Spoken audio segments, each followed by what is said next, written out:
America in the 1970s and 1980s, Section 2, with Ms. Lashi. The Watergate Scandal. Two former CIA agents were arrested when they broke into the Democratic National Committee's campaign headquarters at the Watergate office building in Washington, D.C. Nixon's administration attempted to cover up their involvement. The Washington Post broke the story that Nixon's administration was involved. The Watergate tapes. Nixon had recorded every conversation in the Oval Office while he was president. Congress asked for these tapes, but Nixon refused and claimed executive privilege. When the tapes were given to Congress, there were several sections that had been erased. Nixon claimed that his secretary had done it on accident. So it wasn't unusual that Nixon had recorded every conversation. A lot of presidents recorded conversations that happened in the Oval Office for many reasons, for historical record, to help them write their memoirs, etc. The difference is that they would have a button to turn it on and off. Nixon just had it where anytime there was sound, it would be activated, it would turn on itself. So he pretty much probably forgot that it was always recording anytime there was sound or talking, so it literally recorded every single conversation, good or bad, in the Oval Office. When he tried to claim executive privilege, he tried to say, well, I'm the president, so I don't have to give this to you. I have that privilege as president not to hand this over. And that it was part of national security, that if I gave this to you, it would compromise the national security of the United States. And Congress was like, yeah, this is ridiculous. So they have to actually sue him to get the tapes. The United States versus Nixon. Congress sued Nixon in the United States versus Nixon to release the Watergate tapes. The Supreme Court ordered Nixon to turn over the tapes. This was an example of checks and balances where the judicial branch checked the power of the executive branch. Nixon's impeachment. Congress began proceedings to impeach President Nixon. Nixon resigned in 1974. Impeachment is the removal of a president from office. So if you're impeached, then you have been removed from office.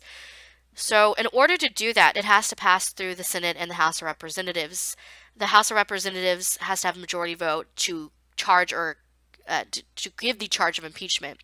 And then it has to move on to the Senate, and they have to have a 2/3 majority for conviction. And it was heading that direction, that it looked like he was going to get impeached. So Nixon decided to go ahead and jump ship and resign.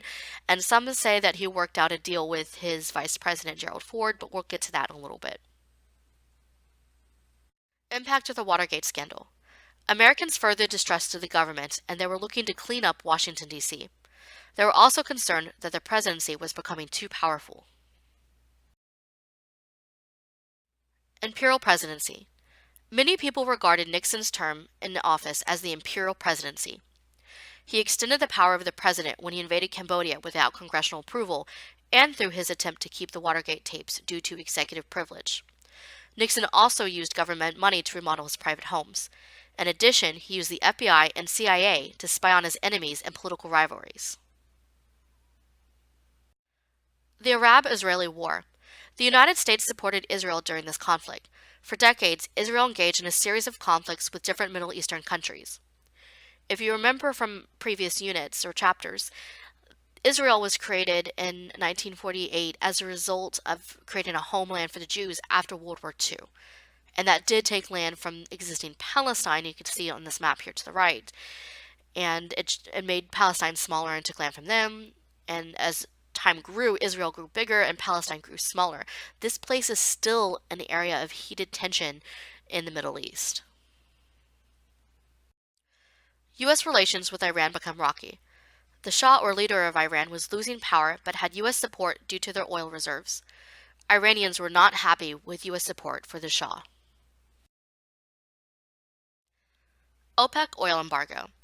The combination of U.S. support for Israel and the Shah of Iran outraged many Middle Eastern countries. The Organization of Oil Exporting Countries, OPEC, decided to place an embargo of oil on the U.S. This resulted in a nationwide shortage of oil and skyrocketing gas prices. Population shift. The population continued to shift away from the Rust Belt in the north.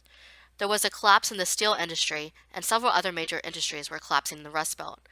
People began to move to the Sun Belt in the south.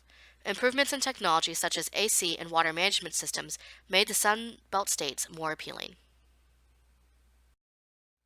Decline of the American auto industry. Japan began to produce energy-efficient cars that required less gasoline. Due to the OPEC oil embargo, the Japanese cars became more appealing. More Americans began to purchase their cars instead of the American cars made in Detroit, Michigan.